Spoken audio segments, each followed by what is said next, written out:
கேள்வி ஒன்றாக இருந்தாலும் பதில் எப்படியா இருக்கும், ஆளுக்கு ஏற்ற மாதிரி மாறுபடும். நேரில் வந்துட்டால் என்ன பண்ணிடலாம், எல்லா கேள்வியும் கேட்டு தெளிவாக. அதுக்கு தான் சத் சங்கம். என்னுடைய நோக்கம் எல்லாம் மனிதர்கள் எல்லாம் மகிழ்ச்சியாக இருக்கணும், அவ்வளோதான்.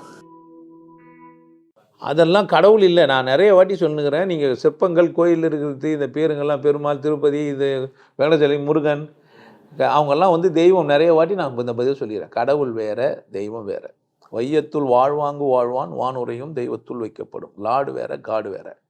Lord Jesus, lord Mountbatten பிரபு, லார்டு லபுதாஸ், இது மாதிரிலாம் நிறையா. லார்டு முருகா, லார்டு வெங்கடாச்சலபதி, அதெல்லாம் லார்ட்ஸ். புரியுதா?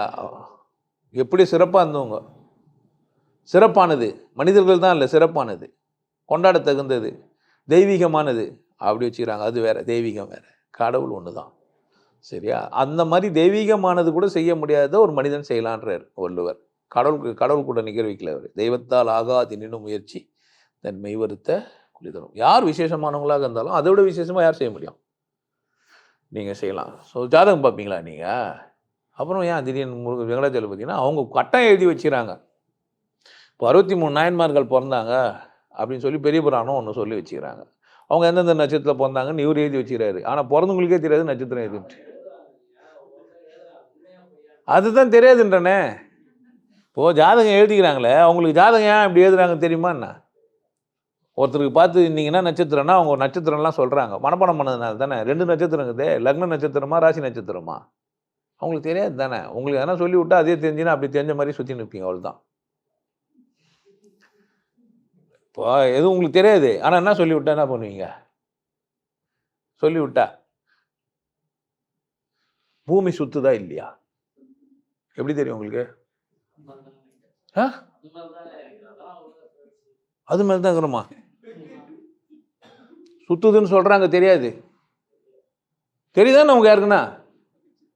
பூமி சுத்துதுன்னு தெரியுதா? உங்களை யாருன்னா பூமி சுத்துதுன்னு தெரியுதா என்ன? எனக்கு தெரியல, உங்களுக்கு தெரியுதா? பொய் சொல்றீங்க. படிச்சுட்டோன்னு என்ன சொல்றீங்க? பூமி சுத்தத்துக்கான காரணங்களாம் அறிவியல் சொன்னோன்னு என்ன ஆகிறீங்க? பூமி சுத்தத்தினால தான் இரவு பகல் வருதுன்னு சொன்னோன்னே என்ன பண்ணீங்க?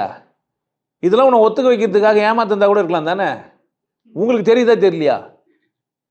பூமி சுத்துதா இல்லையா, தெரியுதா தெரியலையா? தெரியல தானே. அந்த பதில் பயந்துட்டீங்க. நீங்க ஏன் ஏமாந்துட்டீங்க? எனக்கு பூமி சுத்தது தெரியல. சுத்துட்டுமே, எனக்கு என்ன பிரச்சனை? பூமி சுத்துட்டு எனக்கு என்ன? இரவு வருது பகல் வருது. ஆமா, அவள் தான், இரவு வருது பகல் வருது. நான் ஏன் அது பூமி சுத்துது தெரியலையே. படிச்சதுனால பூமி சுத்துதுன்றதுனால நான் ஒத்துக்கினேன். ஆனா எனக்கு தெரியுதான்னா தெரியுதுன்றீங்களே. தெரியுதா உங்களுக்கு? உங்களை யாருன்னா பூமி சுத்துது தெரியுதான்னு கேட்குறேன். தெரியுதா உங்களுக்கு பூமி சுத்துது? என்ன சொல்லணும்? என்ன பண்றீங்க நீங்க படிச்சுட்ட உடனே?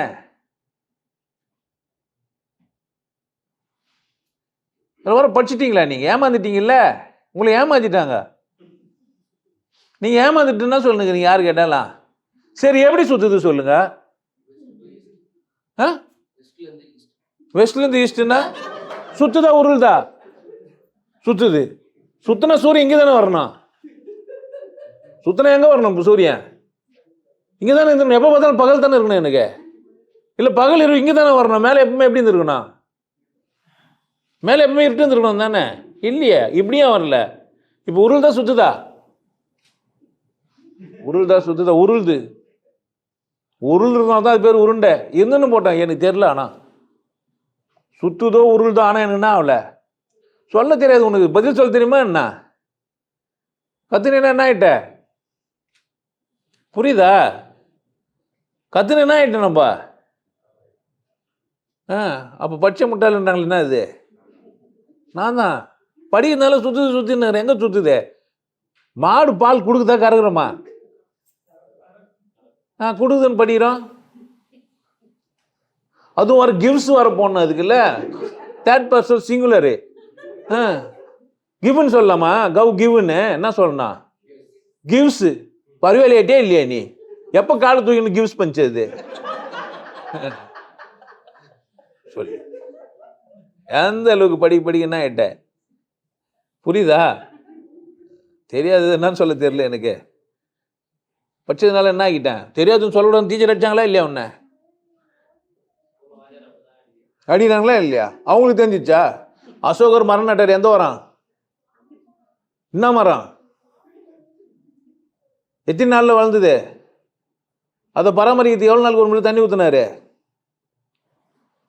அசோகர் நட சொல்லி ஏவல் செஞ்சு அமிச்ச ஆள் யாரு? மரம் நடுறதுக்கு எத்தனை பேர் இருந்தாங்க? ரோடு எவ்வளோ கிலோமீட்டர் போட்டார்? கேட்டோமா நம்ம? ஏன் கேட்கல? பரீட்சையில் பாஸ் ஆகிட்டோமா இல்லையா? இப்போ சொல்கிறோமா இல்லையா வரலாறு என்ன? இந்தியா சுதந்திரம் அஞ்சிச்சா இல்லையா? அஞ்சிச்சா? இந்தியான்னு ஒன்று இருந்ததா? சுதந்திரமானதுக்கு முன்னாடி அடிமையாக இருந்ததா இந்தியா? நம்மளை முட்டாளாக்கி வச்சுக்கிறாங்க. புரியுதா உங்களுக்கு? புரியுதா? என்ன பண்ணிடுறாங்க? இந்தியா இருந்ததா முதல்ல? கேட்டிங்களா? எப்பனா வெள்ளைக்காரன் வரும்போது இங்கே இந்தியான்னு ஒன்று இருந்ததா? இருந்ததாயா? எப்படி இருந்தது இந்தியாவா? தெரியாது. அப்போ அது மாதிரி சொல்லணும். தெரியாது. ஆனால் என்ன பண்ணிட்டாங்க? நம்மளை என்ன பண்ணிட்டானுங்க? படிச்சுட்டு ஒன்று என்ன ஆகிட்டான்? புரியுதா? குறுநில மன்னர்கள் நிறைய அங்கங்கே கூட்டம் கூட்டமாக இருந்துக்கிறானுங்க. முகலாய சாம்ராஜ்யம் இருந்துருக்குது. சோழ சேழ பாழ்ந்த என்னென்னோ சொல்லுங்கிறானுங்க. இவ்வளோ கூட்டம் கூட்டமாக இருந்துக்கிறாங்க. பர்லாங்க ஒரு ராஜா இருந்துக்கிறான். 600 மைலுக்கு ஒரு ஆள் இருந்துக்கிறான். சுற்றி காமடால் வச்சு உள்ளே உட்காந்து இருந்துக்கிறானுங்க. இல்லை, இப்போ இருக்கிற கோட்டை பேர் தில்பு சுல்தான் கோட்டையா? அது பேர் மாரியம்மன் கோட்டை. அது திண்டுக்கல்ல ஒரு பெரிய கல்லுக்குது இல்லை, அதுன்னா திப்பு சுல்தான் கோட்டையா? இது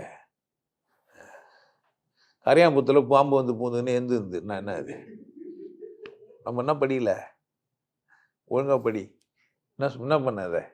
படித்ததெல்லாம் சரின்னு வர ஒல்றாத.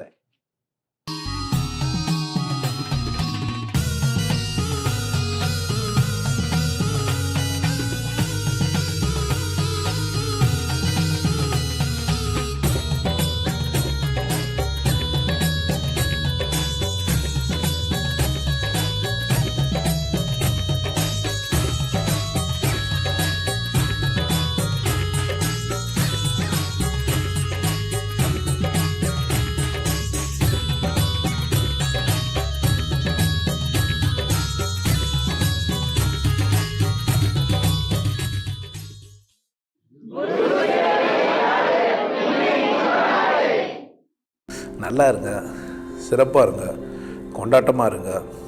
உங்களை நீங்கள் மதிப்பு மிகுந்தவராக மாற்றுறது உங்கள் கையில் தான் இருக்குது. நல்லா இருங்க. நான் ஒரு வாய்ப்பு என்னை பயன்படுத்திக்கலாம். நல்லது.